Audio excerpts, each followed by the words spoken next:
Ladies and gentlemen, happy Thursday morning, week 13 college football. This is the time we say all college football weeks are great. Eh, and you, yeah, okay. All right. So, normally, what we like to do on Thursdays, we talk about the upcoming slate of games coming up Thursday, Friday, Saturday. I'm Scott Russell, got college football experts John Bryce, Zach Barnett, Doug Samuels. Gentlemen, it's great to see you.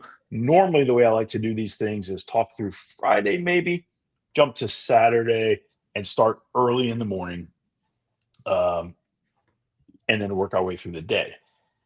I am going to talk Friday and then Saturday. So Friday, I got two games. Quick thoughts: Florida State, NC State, Hawaii, UNLV. Give me short thoughts on those two, gentlemen. Anybody want to jump in? Florida State and NC State are both 5-5, so the winner advances to the postseason, which is better than not advancing to the postseason. And the loser will have to beat their in-state rival. They'll go into that game knowing if they win and go to a bowl game, or they lose to their in-state rival and their season ends right there. So, is it the biggest game that's ever happened in the history of these programs? Absolutely not. But there's incentive for both teams to care about this game. Yeah, I would take it a little bit further than that and call it the embattled coaches bowl between Florida State and NC State. There's a lot of nervous people on both staffs there, and I've heard that not only from people in Raleigh and Tallahassee, but also up and down the coast in the ACC. Both those coaching staffs have shared with their colleagues on the field recently in pregame or postgame handshakes how much nervousness there is around the respective tenures of Dave Doeren at NC State and Mike Norvell at Florida State. So last weekend was a must-win for Mike Norvell. This weekend remains a must-win for Mike Norvell, and the following weekend against an interim group of Gators, it's a must-win for Mike Norvell. And then the other game that didn't get mentioned. I mean, Timmy Chang's done an unbelievable job at Hawaii here at 7-3, and then the Fighting Dan Mullins of the Rebels 8-2. And I know Mullen walked into a really good situation that Barry Odom had left behind, but for them to be 8-2, I know they started really hot. They cooled off a little bit, but that's going to be a sneaky good game to stay up for and maybe try to fit in a not us, Scott, not us here on this call, but a little Friday afternoon nap to stay up for that one. Give Timmy Chang some credit. It took a while to build the brotherhood, but it wasn't in a great season. Was not in a good spot when he took it over. Well, and I mean, the resources there are almost non-existent. And then you realize they've got work being done on the stadium. So they're playing in just a tiny, tiny little facility. And so, yeah, I mean, it's been a slow build. But even with all the obstacles he inherited with the rebuild, then there's all these other external obstacles, the changing landscape of college football and everything else. It's one of the better more undertold rebuild stories in college football of the 2000s. Doug, for a minute there, I thought you were going to work me towards crumble cookies. I was pretty excited. All right, moving on to Saturday. Normally, I'd go all through a litany of games. It was week 13, boys. All right, let's start with USC at Oregon. Zach, give me a feel for this game. I like Oregon in this one. I'm going to need to believe that USC can go to Autzen Stadium and be tougher than Oregon. Both these teams have beaten Iowa in their last two games in less than ideal conditions, both of them. So USC's earned their way to potentially be a spoiler. But I think Oregon, I think they've heard the talk that they're ranked 6-7 wherever they are. I can't believe I just did a 6-7. The talk is they haven't really earned that spot because they don't have a quality win and they lost by 10 at home to Indiana. So we know the type of motivator that Dan Lanning is.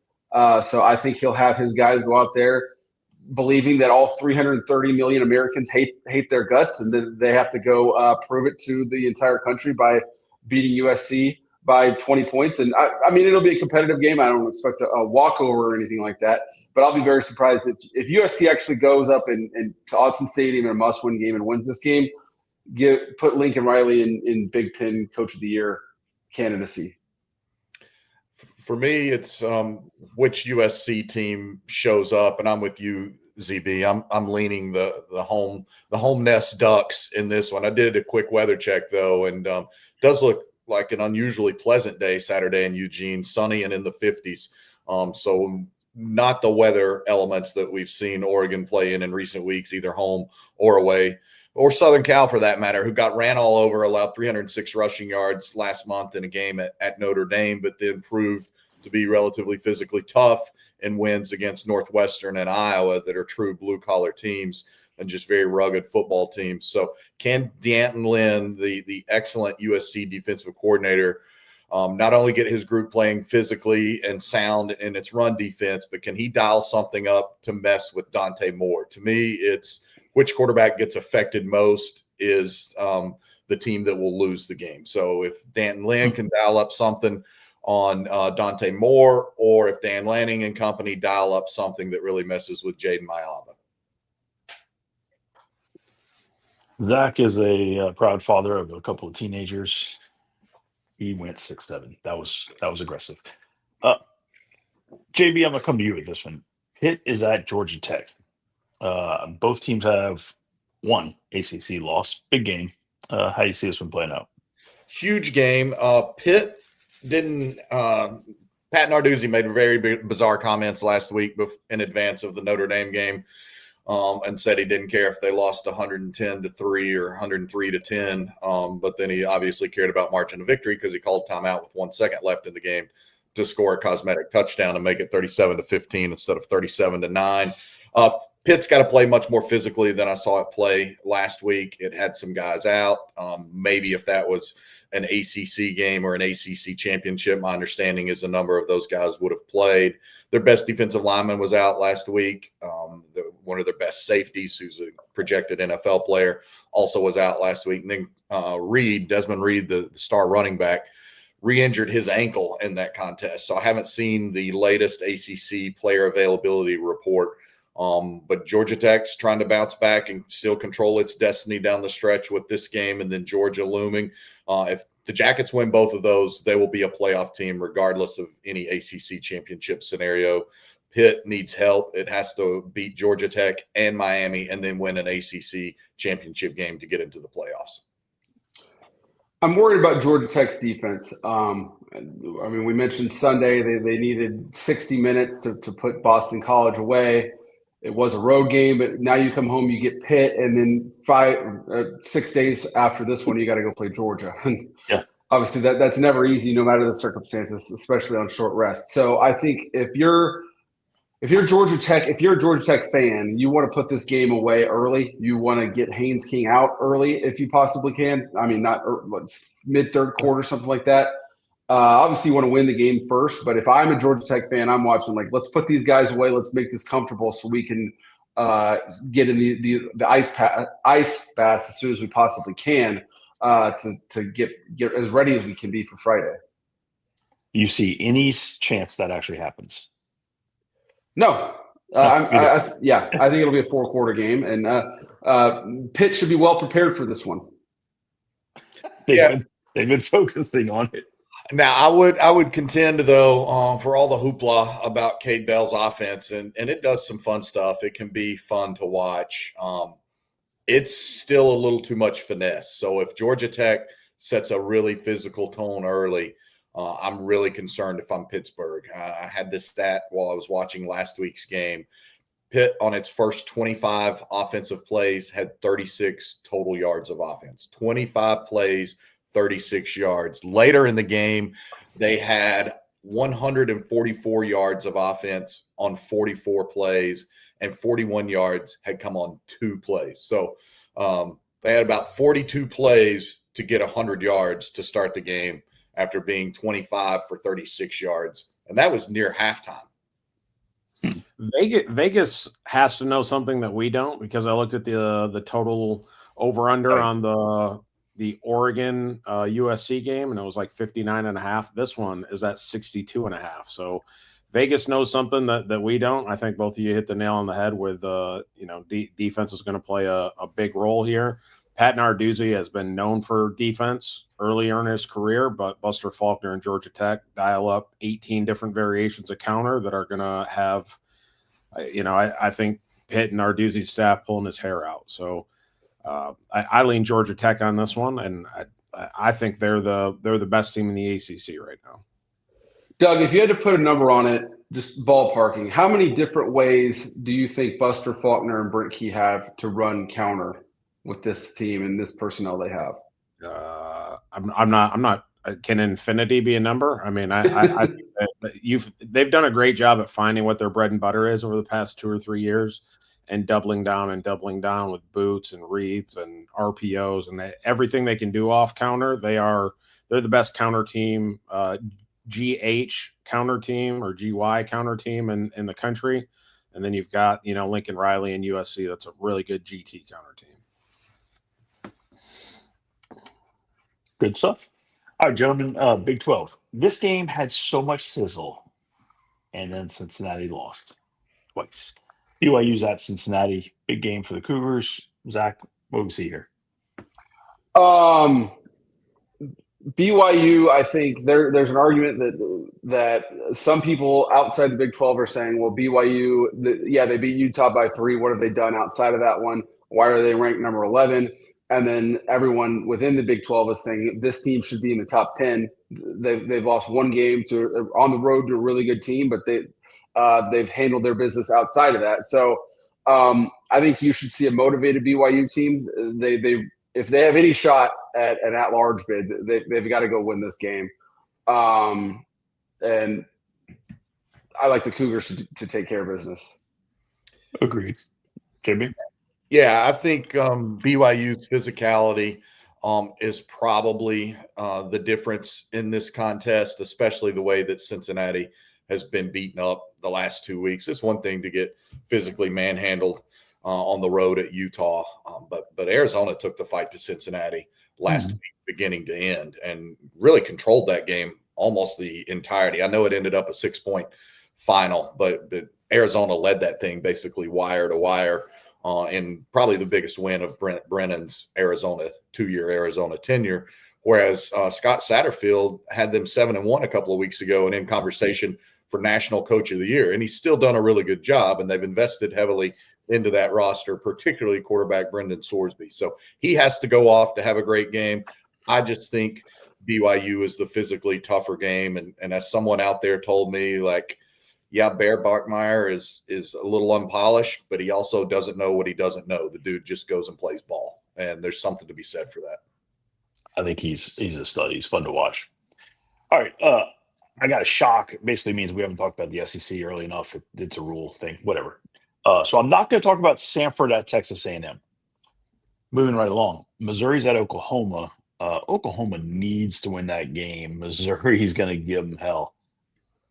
Give me some feedback. Give me some thoughts, gentlemen. Yeah, Oklahoma has done a really good job of playing to their identity, and that is a defense that's playing the best. And we can debate if they're really the best in college football, but they've been playing the best in college football over these past 2 games, their wins at Tennessee and Alabama, particularly in producing the big plays, because they don't win the game without that defensive touchdown at Tennessee and the defensive touchdown against Alabama, because their offense needs help. Here's a stat that I saw. Their net yardage, they've been minus net yardage in 4 of their last 5 games in the SEC. Against Ole Miss, minus 72. Against Tennessee, minus 105. Against Alabama, minus 194. And you could say the Alabama was a little bit deceiving because they had so many big plays on special teams or on big plays on special teams and defense that gave them short fields, so they didn't have the opportunity to drive. But the offense is not great, and it's the 3rd best unit on that team. So they're going to need to continue playing better against Missouri and LSU, because neither one of these games are walkover wins for Oklahoma. Doug?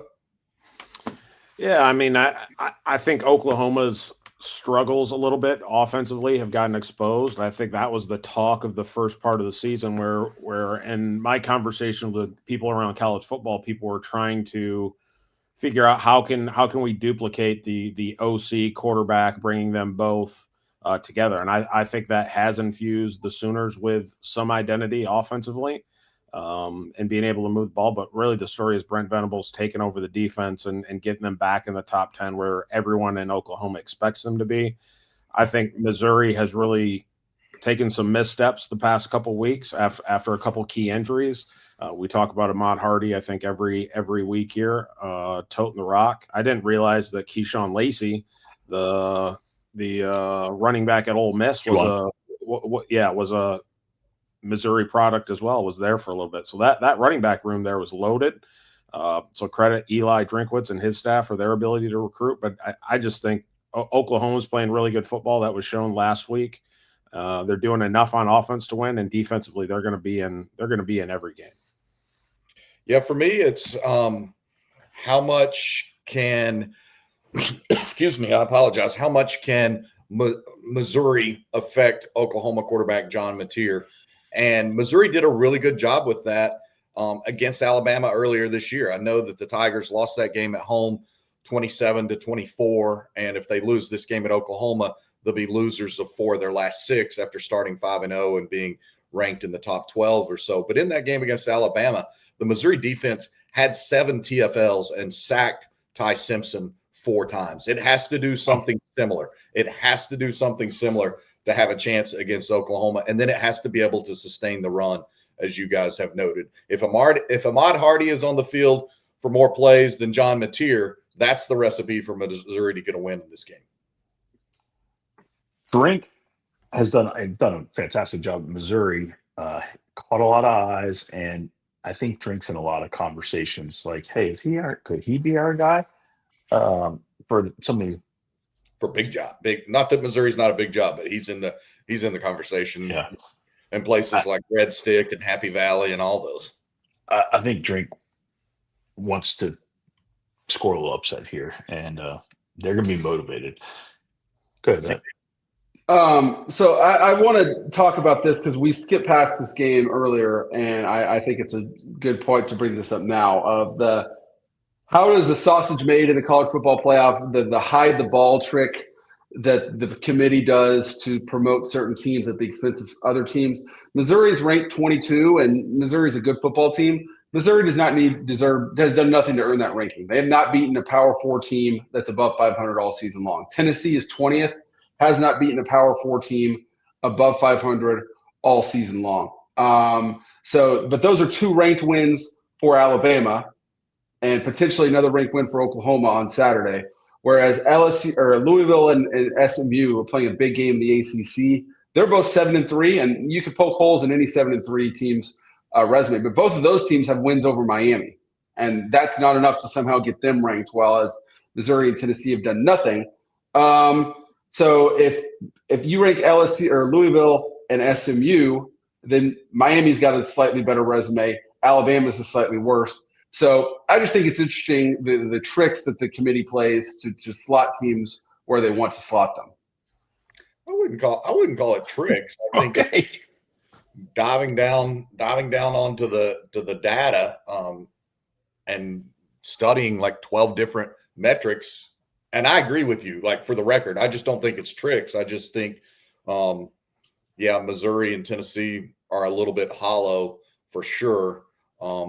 But I don't necessarily think tricks are being played. I think, if anything, there's probably a lot of weight given to the land where it just means more.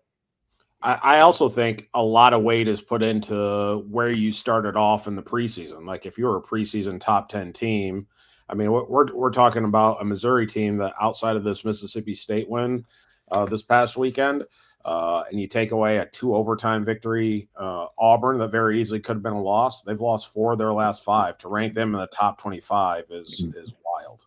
Well, and the other thing, a lot of people knock Miami because the Canes have played only 1 game thus far outside the state of Florida.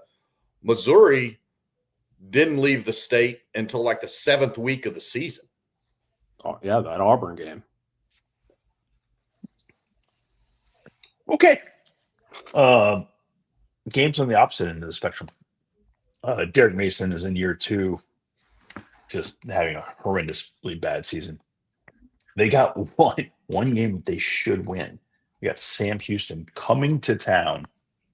Sam Houston's been atrocious. Just the wrong player mix. He's got to get some things changed there. He's in year 1. Derek Mason in year 2. If Derek Mason loses to Sam Houston, I don't. You might have thought you were at rock bottom, but okay. That's all I got to say now. And Sam Houston's been playing better football of late. They've actually won a Conference USA game, which Middle can't say. From the people down there, like they knew this season was going to be a little bit rough with all the departures from the program, but to quote someone that shared something with me a couple weeks ago, the cavalry is coming in December. So take that for what it's worth. And year 2 for Phil Longo heading into next fall. You're talking about Sam Houston. Yes. Yeah. All right, gentlemen. Normally we would. I was just going to say, didn't Sam Houston also just win at like Wazoo or something, or Oregon State? One of those two. I think it was Oregon State. Sounds correct. Yes. They won at Oregon State. Yeah. So if you can win at Oregon, if you can win in Corvallis, I promise you can win in the Borough. And also they beat Delaware, so don't knock that one either. It's 2 in a row. Yeah, Delaware. Good. Ryan Carty does a great job. Carico Ryan on the secondary. Like that's a program trying to get bowl eligibility, whether they'd be allowed to go or not. I'm not trying to shade the other, 70 games that we haven't talked about, but there's a bunch of them. Yeah. Are there any games you guys want to talk about on this podcast? The Ohio State fans in my mentions are furious that we haven't mentioned that their 31.5-point spread over Rutgers on Saturday. That apparently in their world is the biggest game of the weekend. Welcome to being in the Midwest and Columbus fans, Zach. And also, Zach, what do you expect, bro, when you're writing that their guy's not a Heisman candidate and he's a good player on the best team? Like, get out of here with that. Yeah. He is a good player. There's no doubt he's a good player, and he's on the best team. His team's too good for him to be a Heisman candidate. You can say that his team is too good for him to win it because the vote will be cannibalized.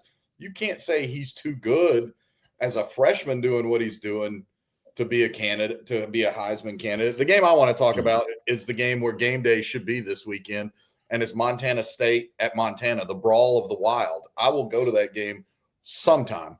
It won't be this year, unfortunately.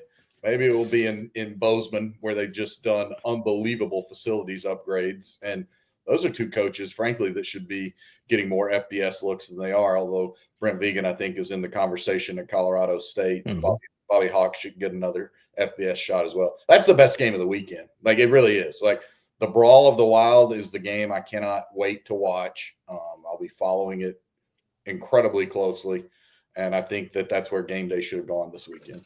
Yeah, ripping on game day selection is kind of a cottage industry in college football, but I know they gave a head fake. So what's the Division II rivalry in Arkansas that they've thought about going to? The Reddies. Yeah. I should Hendricks. Anyway, they talked about going to that, and they went to Notre Dame Pitt instead, which whatever. And then now they're going back to Oregon for a second time instead of going to the Brawl of the Wild. And I believe they've been to the Brawl of the Wild before, but who's going to complain about turning on their television and seeing glorious Montana in their background instead of a second trip to Eugene? That one, or pick a great D2 playoff matchup or something. I think would be that. I think that would draw a fair amount of eyeballs too. I think that's a great point, Doug. We touched on this one last week. Mercer is at Auburn. If there was ever a chance for Mercer to rise up, we'll see. Yeah, we'll see. It's absolutely possible this weekend. And that quarterback at Mercer, his name escapes me, but he's big time. Or, I think I've mentioned before, coaches I talk to say that guy will be in the SEC next year. So who knows? Mike Jacobs might be in a new environment next year too. That guy's a hell of a ball coach. He is. All right, folks, that's Football Scoop Podcast. We love doing this. We'll be back Sunday with a little recap of the biggest games and the most exciting stuff we saw and what it all means going forward. With that said, see you Sunday. Enjoy the games. Zach still has a massive lead in the picks. Inexplicable. Inexplicable. It's been wrapped up since week 1, boys.